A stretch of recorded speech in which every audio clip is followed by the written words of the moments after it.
जयमसी साथीहरू, हामीहरूमध्ये धेरैलाई कहिलेकाहीँ जीवनमा गाह्रो पर्दा म एक्लै लडिरहेको छु वा अब म सक्दिनँ जस्तो लाग्छ। तर एउटा क्रिस्चियन जीवनको ठुलो सत्य के हो भने हामीले जितको लागि लडिरहनु पर्दैन, किनकि त्यो जित त यसुले अघि नै हामीलाई दिइसक्नु भएको छ। यसु क्रुसमा मर्नुभयो र जीवित भएर अन्धकारको शक्तिहरूलाई अघि नै हराइसक्नु भएको छ। त्यसैले हामीले केही जित्नको लागि होइन, तर उहाँले जितिसक्नु भएको विजयमा भरोसा राखेर हाम्रो जीवनलाई अगाडि बढाउने हो।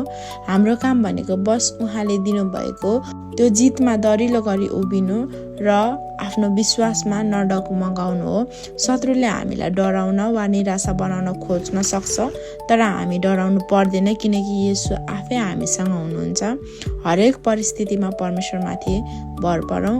बाइबलले पनि हामीलाई सिकाउँछ। पहिलो यूहन्ना 4:4 भने चाहिँ जुन संसारमा छ त्यो भन्दा तिमीहरूमा हुनुहुने महान हुनुहुन्छ। त्यसैले निराशा नहुनुहोस्। हामी जितको लागि होइन, तर यसुले दिइसक्नु भएको जितबाट चाहिँ अगाडि बढ्दै जाउँ।